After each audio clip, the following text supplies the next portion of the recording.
இன்றைக்கி ரொம்ப ஈஸியாக செய்யக்கூடிய ஒரு ஸ்வீட் ரெசிபி ரவை பணியாரம் எப்படி செய்கிறதுன்னு பார்க்கலாம். இது செய்கிறதுக்கு பணியார சட்டி தேவையில்லை, டைரெக்டாக எண்ணெயிலே போட்டு எடுத்துடலாம். இது செய்கிறதுக்கு ரொம்ப நிறைய பொருளும் தேவைப்படாது, நம்ம வீட்டில் இருக்கிற பொருளை வச்சே ரொம்ப சுலபமாக செஞ்சிடலாம். வாங்க இப்போ ரவை பணியாரம் எப்படி செய்கிறதுன்னு பார்க்கலாம். வீடியோக்குள்ளே போகிறதுக்கு முன்னாடி இது வரைக்கும் நம்ம சேனலை சப்ஸ்கிரைப் பண்ணலைன்னா சப்ஸ்கிரைப் பண்ணிக்கோங்க. ரவை பணியாரம் செய்கிறதுக்கு ஃபஸ்ட்டு தேவையான பொருளாக என்னென்னு பார்த்துடலாம். 1 கப் ரவையை அரை மணி நேரம் தண்ணியில் ஊற வச்சு வச்சுருக்கேன். 1/2 கப் சர்க்கரை, 2 ஏலக்காய், 1 சிட்டிகை உப்பு, எண்ணெய் பொரிக்க தேவையான அளவு. இவ்வளவு தான் இதுக்கு தேவையான பொருள். ஃபஸ்ட்டு நம்ம ஊற வச்சுருக்க ரவையை வடிகட்டிப்போம். அதுக்கு ஒரு பவுலில் வடிகட்டி வச்சு ஊற வச்சுருக்க ரவையை போட்டு நல்லா வடிகட்டிக்கலாம். தண்ணிலாம் இல்லாமல் நல்லா வடிகட்டிக்கணும். ஒரு ஸ்பூனை வச்சு நல்லா ப்ரெஸ் பண்ணி விட்டு நல்லா வடிகட்டிட்டு ஒரு பவுலில் போட்டு வச்சுக்கலாம். அதே மாதிரி இன்னும் கொஞ்சம் இருக்குது, அதையும் வடிகட்டிக்குவோம்.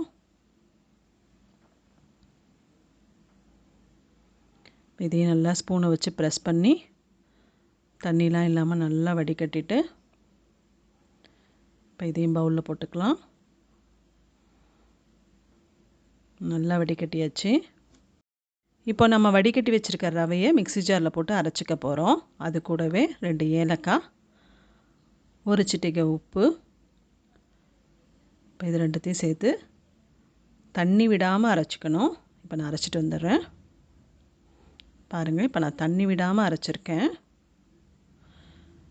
இப்போ இது கூட நம்ம வச்சுருக்க சர்க்கரையும் சேர்த்து இப்போ அரைச்சிட்டு வரலாம். நான் 1 கப் ரவைக்கு 1/2 கப்பு சர்க்கரை சேர்த்துருக்கேன். உங்கள் டேஸ்ட்டுக்கு தகுந்த அளவு சேர்த்துக்கோங்க. இப்போ சர்க்கரையும் சேர்த்து அரைச்சி எடுத்து வந்துட்டேன். கரெக்டாக இருக்குது பாருங்கள். இப்போ எண்ணெய் நல்லா சூடாயிடுச்சு. நம்ம அரைச்சி வச்சுருக்க ரவையை ஒரு ஸ்பூன்லேயோ இல்லைன்னா சின்ன கரண்டிலேயோ எடுத்து எண்ணெயில் அப்படியே ஒரே இடத்துல விட்டுக்கணும். பாருங்கள், கொஞ்ச நேரத்துலேயே அப்படியே நல்லா உப்பி வரும். சைட்லேருந்து எண்ணெயை வேணாலும் கொஞ்சம் அப்படியே அது மேலே எடுத்து விடலாம். எடுத்து விட இன்னும் நல்லா உப்பி வரும்.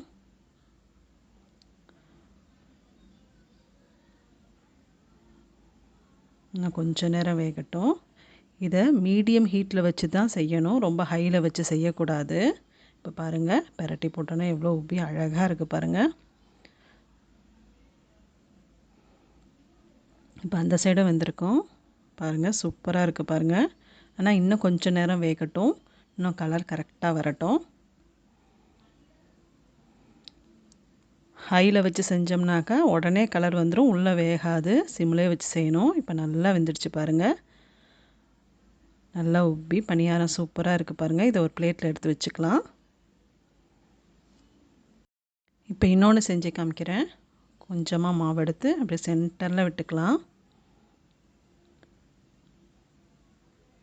இதை பாருங்கள், அப்படியே போட்டோன்னே இப்படி உப்பி வருது பாருங்கள். இப்படி சூப்பராக உப்பி வந்துடுச்சு பாருங்கள். சைட்லேருந்தும் கொஞ்சம் அப்படியே எண்ணெய் எடுத்து விடுவோம்.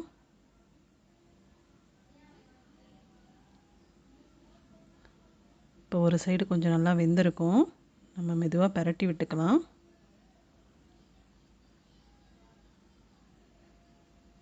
பாருங்கள், இந்த பக்கமும் சூப்பராக வந்திருக்கு பாருங்கள். இதுக்கு எண்ணெயும் ரொம்ப தேவைப்படாது, கொஞ்சம் எண்ணெய் இருந்தாலே போதும். இப்போ 2 பக்கமும் நல்லா வெந்துடுச்சு, கலரும் கரெக்டாக சூப்பராக வந்துடுச்சு பாருங்கள். இப்போ இதையும் ஒரு பிளேட்டில் எடுத்து வச்சுப்போம்.